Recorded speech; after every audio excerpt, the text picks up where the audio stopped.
Magandang araw po sa ating lahat. Sa ating pong pagpatuloy, samahan niyo muna po ako sa panalangin. Let's pray. Amang banal na makapangyarihan sa lahat, kinikilala po namin ang iyong pong presensya sa aming pong kalagitnaan. Hiniling po namin ang iyong pong pangungusap, ang iyong pong pagtuturo sa pamagitan po ng iyong banal salita. Pangunahan mo po kami, Amang banal. At hayaan niyo po na patuloy na mahayag ang iyong pong kalooban, ang iyong naisin sa pamagitan po ng salita. Purihin ka, Ama, kung aming panalangin sa pangalan ni Jesus. Amen. So, dealing the issues of the heart. Tayo po, bawat isa sa atin, meron po tayong tinatawag na mga issue po ng ating pong mga puso. Yung heart po ay tumutukoy sa kabuuan po ito ng pagkatao. Ayon po yan sa Bible when we talk about heart. No? At lahat po tayo ay meron pong mga problema sa puso. Kapag hindi po naiayos o itama ang ating pong puso, pwede po tayong hatakin ito pababa, wasakin ang buhay natin, pamilya natin at ministeryo. Marami po sa Biblia ang talagang bumagsak sa kanila pong pagsunod sa Panginoon dahil po hindi na-deal yung issue ng puso nila na kung saan ay nagiging daan ng kanila pong pagtalikod sa Diyos. At sa oras na to, ang pag-uusapan po natin ay patungkol po sa buhay ni Jonah. Jonah's disobedience, rejecting God's call. Okay.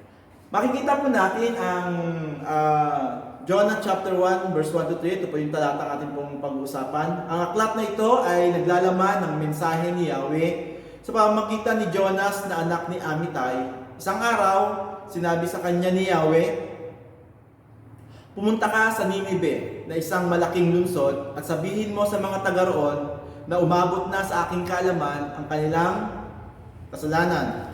Sa halip na sumunod, ipinasya ni Jonas na takasan si Yahweh, nagtungo siya sa Joppa at doon ay nakatagpo ng isang barkong patungong Tarsis. Ang salita pong Jonah, ito pa po pala yung karugtong ng verse 3. Pagkatapos na magbayad ng pamasahe, sumakay siya sa barko upang maglakbay kasama ng iba pang mga pasahero patungong Tarsis.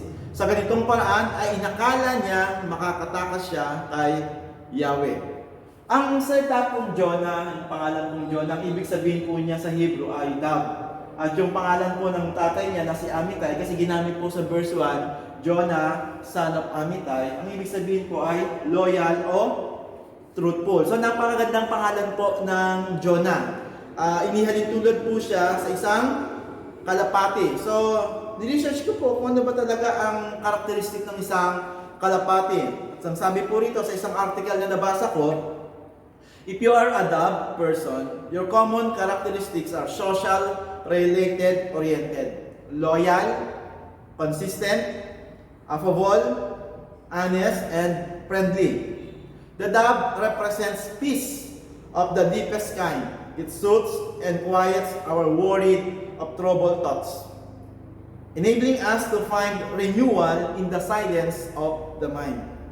The dove's role as spirit messenger, maternal symbol, and liaison impart an inner peace that help us to go about our lives calmly and with purpose. So napakaganda po na sa pangalang Jonah. Nagbibigay ng kapayapaan, mensahero ng Diyos, no? At ang sabi nga, nagbibigay ng tumutulong sa atin upang tayo magkaroon ng isang mapayapa at makabuluhang buhay. So yun po si Jonah. At si Jonah po ay tinawag ayon din po sa kanyang pangalan. Dahil yun naman po ang tawag sa kanya, Jonah, a messenger, no? Magbigay po ng kapayapaan. At siya ay tinawag ng Diyos upang tumungo sa Ninive. Ang Ninive po ay galing po sa salitang Ninos na ibig sabihin po ay Nimrod. At kapag sinabi pong Ninive, ang ibig sabihin po niyan, the residence of Nimrod or Nuno, Akkadian for fish, no? Akkadian for fish. The people worship the fish goddess Nanshe, the daughter of Ea. And the goddess, she is the goddess of fresh water. And Dagon, the fish god, who was represented as half man and half fish. Ito po yan si Dagon. Yan. Okay po. Mamaya papakita ko po sa inyo si Dagon. Yan po si Dagon. So, makikita po natin na ito pong ang mga taga Ninive ay sumasamba sa sa Dagon fish na kung saan ay half man, half fish. At makikita po natin na ito po yung pagtawag ng Diyos sa kanya. At mababasa po natin yan sa Jonah chapter 1 verse 1 and 2. Ang aklat na ito ay naglalaman ng mensahe ni Yahweh sa pamamagitan ni Jonas na anak ni Amittai. Isang araw, sinabi sa kanya ni Yahweh, pumunta ka sa Ninive, isang malaking lungsod, at sabihin mo sa mga taga roon na umabot na sa aking kalaman ng kailang kasamaan. So, ito po yung isang malaking problema ng mga taga Ninive, kaya po siya pinapunta roon sapagkat ang bansang ito, ang city na to, ay isang pagan city na sumasamba sa Diyos-Diyosan. Ito po yung pinakasentro ng pagsambang pagano sa mga panahon na iyon. Ito din po ay isang napakalaking lungsod at ayon nga po sa isang research, ito po ang pinakamalaking lungsod sa panahon po ng Ninive, pinakamalaking lungsod sa buong mundo. At meron po siyang populasyon na 120,000. So napakaganda po ng lugar na to. Pansinin po natin. Ito po ang City of Ninive.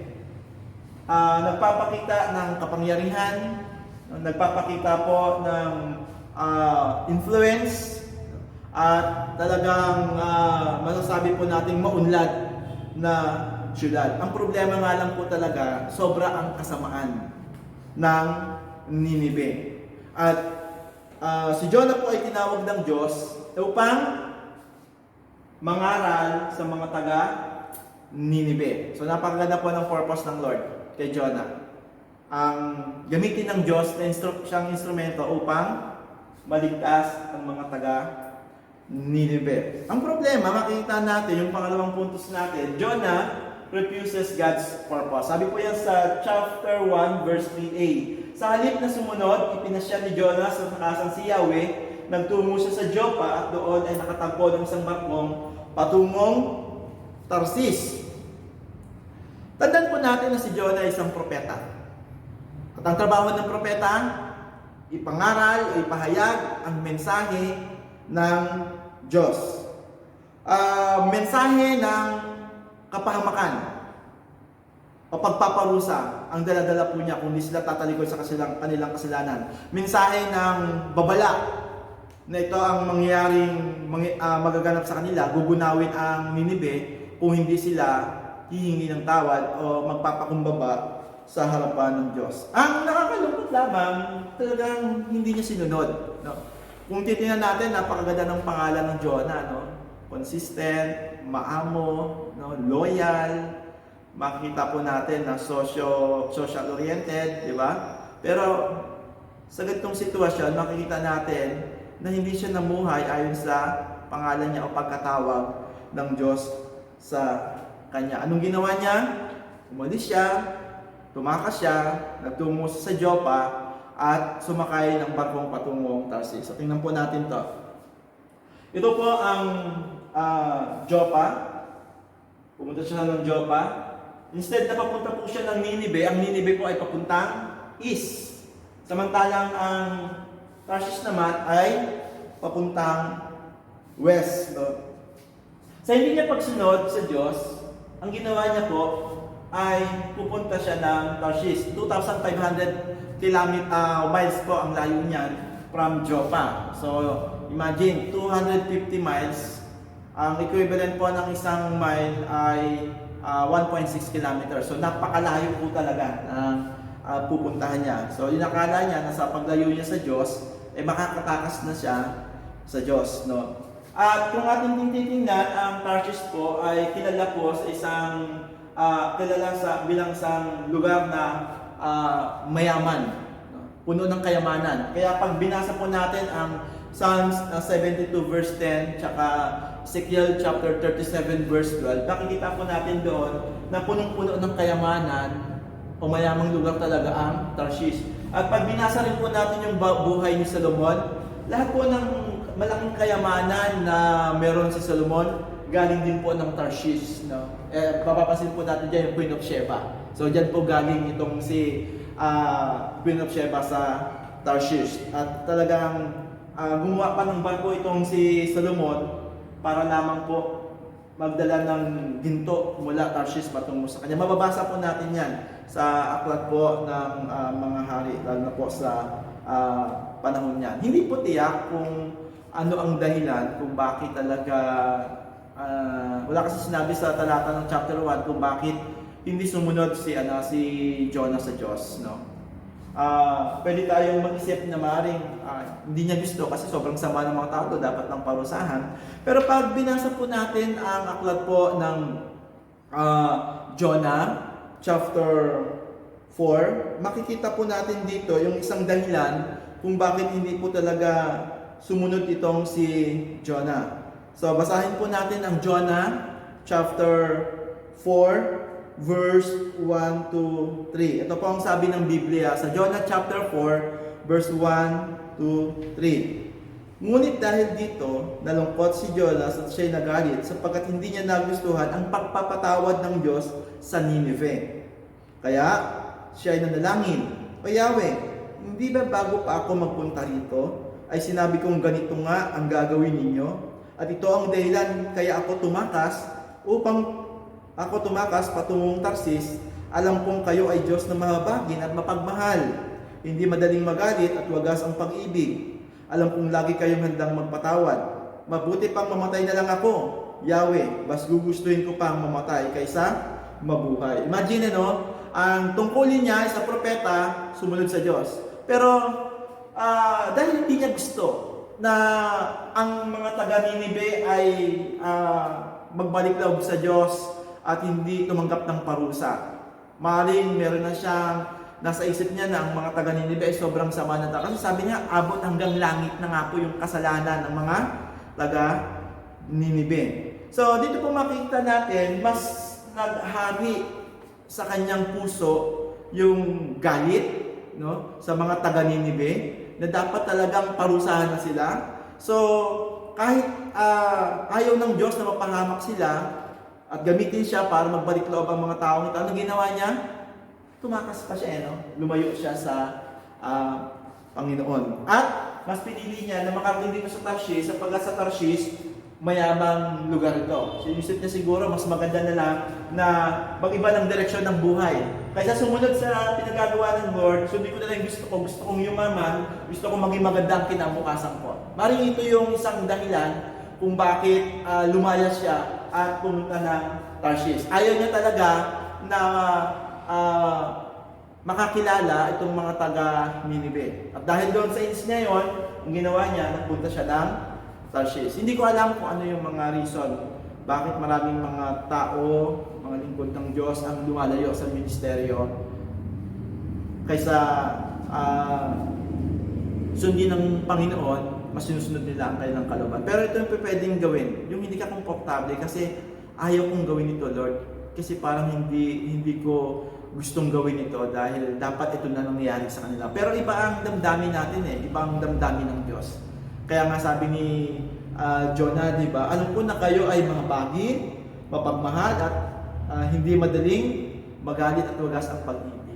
So tayo po, may limitations tayo. Minsan kapag isang tao gusto nating sharean at nireject tayo, pinagsabihin tayo ng hindi maganda, tayo anong ginagawa natin? Bahala ka na sa buhay mo. Pero ang Lord, talaga andoon yung pag-abot niya sa mga tao. Ito yung reason bakit si Jonah ay hindi sumunod. Kasi gusto niya talaga mapahamak itong mga tao. Nakakainis na kasi sila. Parang yung mga tao pag nakita mo, wala nang kwenta ang buhay. Talagang patapon na. Pero ang Diyos, may purpose siya. Pero minsan, yun ang nagiging problema natin. Hindi natin nakikita yung kalooban ng Lord. Ang nakikita natin yung kalooban natin. Pag hindi natin gusto, nakikipag-battle tayo sa Diyos. Ayaw kong gawin ito, Lord. Pero ito ang pinagagawa sa atin. Kapag tayo po ay na-discourage, anong ginagawa natin? Tumatakas tayo at lumalayo doon sa kagustuhan ng Panginoon. Okay, yung pangatlo, gusto kong bigyan din the consequences of disobedience and rejecting God's call. Kung titingnan natin, si Jonah po ay isang propeta. Talagang trabaho niya ay sumunod sa Diyos. Pero meron din siyang issues ng puso niya na dapat po niyang i-overcome. Ano po yon? Yung pagsuway. Yung pagsuway at hindi pagsunod sa kalooban ng Diyos kasi tingin niya ayaw niyang gawin dahil hindi siya komportable. Ayaw niyang gawin, possible, dahil naiinis siya.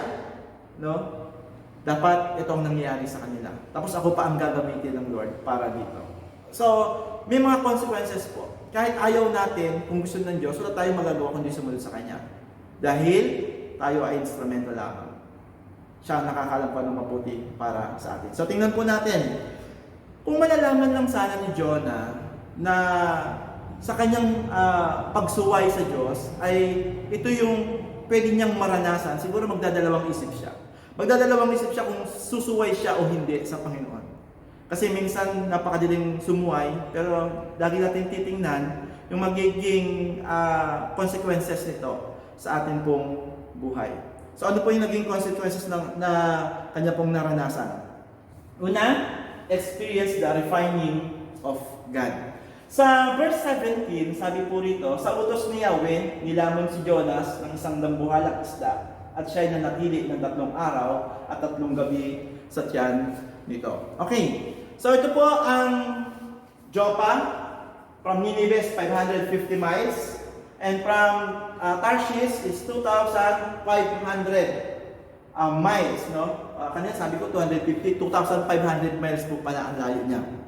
Okay.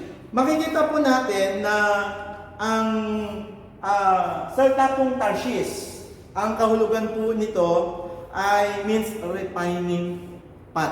No? Refining pot.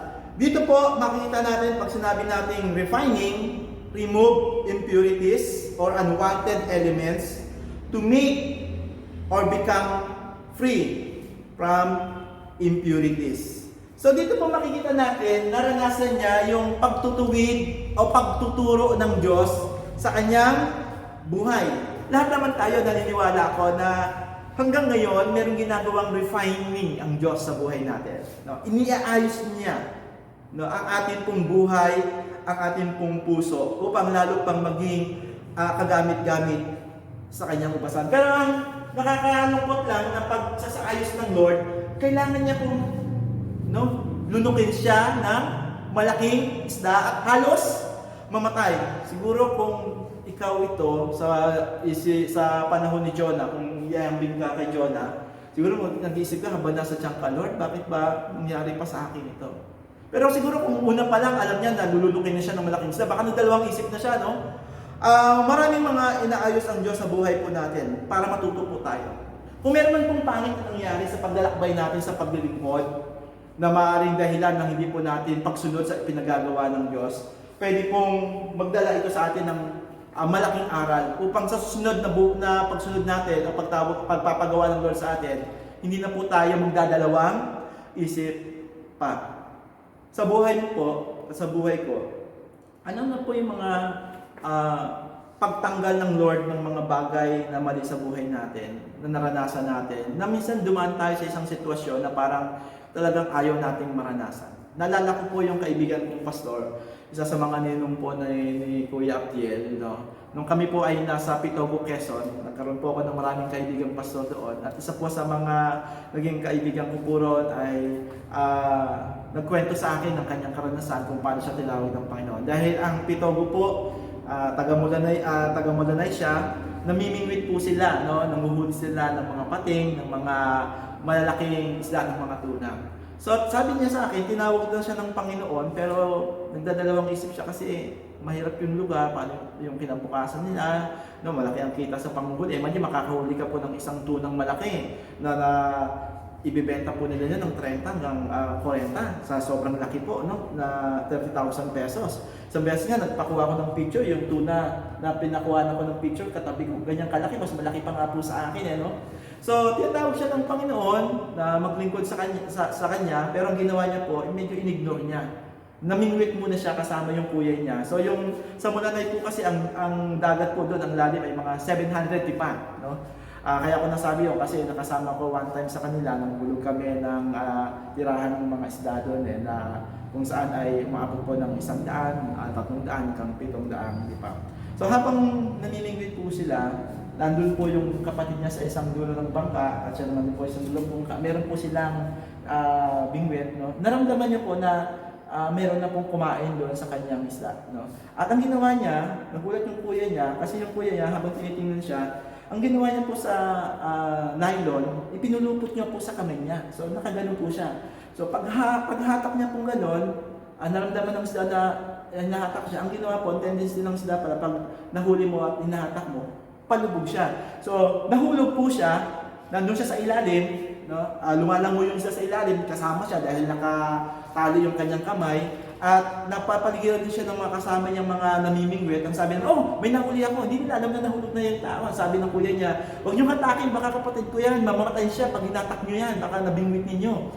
So hindi niya alam kung ano yung gagawin niya. Nung sa ilalim siya ng dagat, nanalangin siya, sabi niya, Lord, iligtas mo lang po ako rito, maglilingkod na ako sa iyo. So yung isda, nakakatuwa, no? Nung manalangin siya na yon, hindi alam ng isda kung siya ay lulubog pa ilalim o pataas. So ang ginawa ng isda po, umangat siya pataas, nang mataas. So pag angat niya pataas ng ganon, kasama yung kaibigan kong pastor na to at naligtas siya. Imagine ko ang kilo ng tuna na yon, 150 kilos. Ganong kalaking nahuli nila. At ngayon po, may ginagamit siya ng Panginoon. Nawa hindi na po tayo dumanas pa sa isang mabigat na sitwasyon na kailangan pong dumaan tayo sa natawag nating refining process ng Lord sa buhay natin para lamang tayo sumunod. Ang naniniwala po, pag tinawag ka, kahit anong takas mo, kahit anong layo mo, babalik at babalik ka sa pagkatawag ng Diyos. Dahil ikaw ang gagamitin ng Diyos sa ministeryong niyanda niya para sa iyo. Nawa, tulad po ni Jonah, huwag na natin maranasan pa yung ganitong sitwasyon ng buhay natin.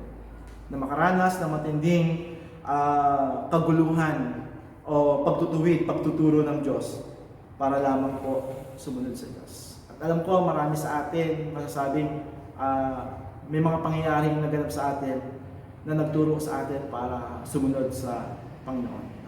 Huwag na po natin hintayin pa na dumaan tayo sa isang sitwasyon na hindi natin gugustuhin. Tulad ng naranasan po ni Jonah. Imagine po, 3 araw at 3 gabi siya nandun sa tiyan ng isda, nananalangin na tumihingi ng tulong sa Diyos na siya ay makalaya at makalpas sa ganung sitwasyon. Pero dahil sa ang Diyos po ay napakabuti at tinuruan siya ng Lord para magkaroon ng isang pusong masunurin dahil talagang ayaw niya sumunod sa Diyos, pinakinggan siya, no? At binalik siya doon sa sitwasyon na kung saan ay dapat niyang gawin. So ito po yung bagay na una, no? Experience the refining of God. Yung pagtutuwid, pagsasaayos ng Diyos ng ating pong mga buhay. Pangalawa, miss the best of God. So Jonah missed the opportunity to bless by God for his obedience. Instead, he received the rebuke of God and still ended up doing what God wanted even against his will. Instead na sana pagpalain siya, ano nangyari po? Siya po ay naging sabihin natin naging bad luck para sa mga kasama niya sa barko, yung mga naglalayag. Kasi kung titingnan mo po, pag pinag-usapan po natin sa salitang Jonah, ang ibig sabihin po niyan para sa mga tripulante, bad luck, jinx, no, malas. Instead na blessing siya, no, ay naging ano po, kaguluhan, nagbigay siya ng kaguluhan. No? Namiss niya yung bagay na dapat tinawag siya para maging pagpapala sa Diyos, pero ang nangyari po, hindi niya naranasan niya. Kaya sabi po ng Bible, no, sa Isaiah chapter 48 verse 18, kung sinusunod mo lang ang aking mga utos, pagpapala sana ay dadaloy sa iyo, parang ilog na hindi natutuyo ang agos, tagumpay mo sana ay sunod-sunod, parang along gumugulong sa dalampasigan. Maraming mga tao, mas pinipili nila yung gusto nila kaysa yung gusto ng Diyos. Kasi nila parang mas magiging okay ang direksyon na ito papunta doon sa gusto nila. Tulad ng gusto mangyari ni Jonah, ba? Pupunta ako ng Tarshish kasi mayamang lugar yon. Mas magiging maayos ang buhay ko doon. Mas magiging matagumpay ako roon. No? Pero ano nangyari po at the end? Na-miss niya po yung pinaka dapat na blessing. No? Ang blessing ng Lord, gamitin siya ng Lord upang mga taong ito ay manumbalik sa Kanya at hindi mapahamak. And I believe, ang Diyos po ang gumagandi sa lahat ng ginagawa nating paglilingkod. Maging tapat lang po tayong sumunod-sunod sa Kanya. Sapagkat ang kaligtasan ay libre, binigay ng Diyos yan sa atin. Pero ang pagpapala, kailangan kang sumunod sa Diyos. Mahirap mang gawin, ayaw mo mang gawin, pero ito yung pinagagawa sa atin ng Panginoon. Unahin natin ang kalooban ng Lord. Kaya sabi ng Bible, di ba, seek ye first the kingdom of God and His righteousness, and all things shall be added unto you. Mga kapatid, kapag hindi ka sumunod sa Diyos, namimiss mo yung blessing ng Lord. Sa buhay po natin, marami sa atin magsasabi na ang dami kong mga bagay na hindi nagawa, no? Na pinagagawa ng Panginoon. At anong nangyari? Nakita po natin, nakaranas po tayo ng pagtutuwid at pag-aayos ng Lord sa buhay natin. Pero kung tinuwid na tayo, huwag ka na magpatuloy pa dyan kasi alam mo naman na ang buhay mo kung anong magiging outcome niyan. Tulad ni Jonah, nung siya iniayos ng Lord, anong ginawa niya? Bumalik siya sa kung ano yung pinagagawa ng Diyos sa kanya. At patuloy na maglingkod sa atin pong Panginoon. Okay? And last, accountable before God for neglecting responsibility. Sabi po sa verse 11, ako pa kaya ang hindi malulungkot sa kalagayan ng Ninive? Ito ay isang malaking lungsod na tinitirahan ng mahigit na 120,000 taong hindi alam kung ano ang mabuti o ang masama, bukod pa sa maraming kawan. Ito po yung bilang ng mga tao na nangangailangan po na makarinig ng salita ng Diyos. No? Mga tao po na sabi po ng Biblia, hindi alam kung ano ang mabuti o ang masama. Tinawag tayo ng Diyos, tulad ni Jonah, upang ibahagi ang salita ng Diyos. Upang ipaalam sa kanila ang magiging resulta ng buhay na taliwas at hindi sumusunod ayon po sa kalooban ng Panginoon. Kapag tayo po ay tinawag ng Panginoon para sa mga kaluluwang ito na ibahagi ang salita ng Diyos, sumunod po tayo sa Lord. Kasi alam po natin, ito yung gusto ng Diyos na mangyari. Dahil kung hindi, ano pong sabi ng Bible? Sabi po sa Ezekiel chapter 33 verse 1 to 3, ikaw, Ezekiel, ang ginawa kong bantay ng Israel, anumang marinig mo sa akin ay sabihin mo sa kanila bilang babala.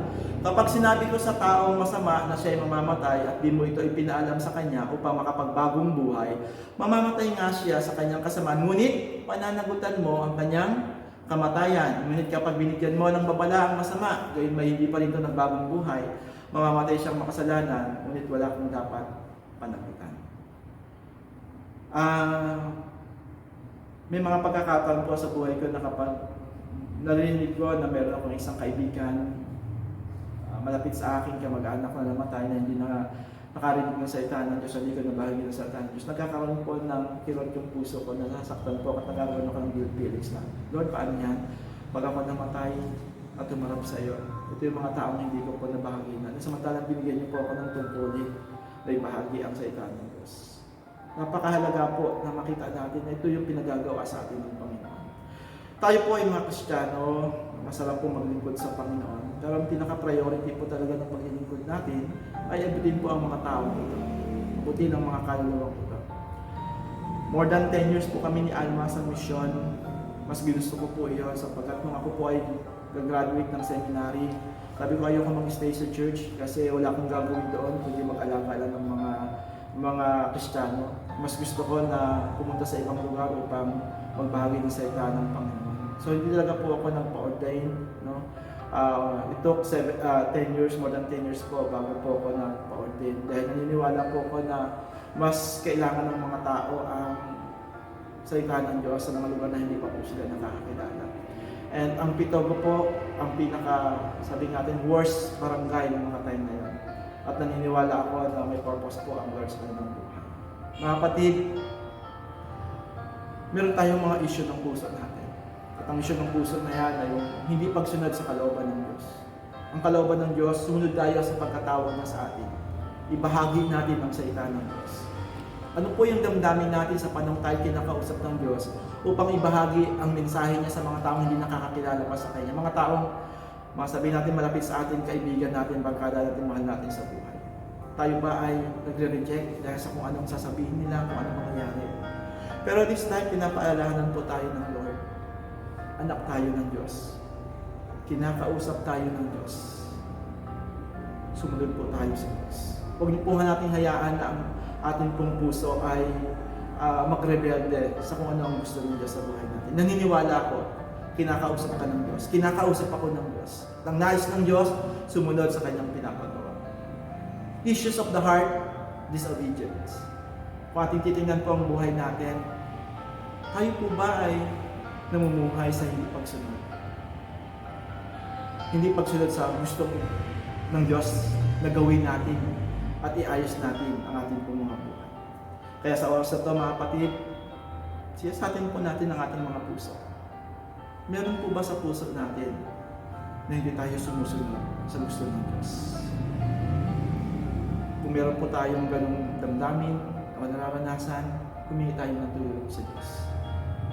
Pabago po tayo sa Diyos. Kaya sinabi po ng Jeremiah chapter 17 verse 9, ang puso ay isang mandaraya, puno ng kasamaan, walang lunas ang sakit na ito. Ang Diyos ang sumasabiksik ng isip at sumisaya sa puso ng isang tao at ginagantihan niya ang bawat isa ayon sa kanyang ginagawa at ayon sa kanyang pamumuhay. Tayo po ay manalangin. Amang banal, siyasatin mo po ang puso namin sa mga oras na ito.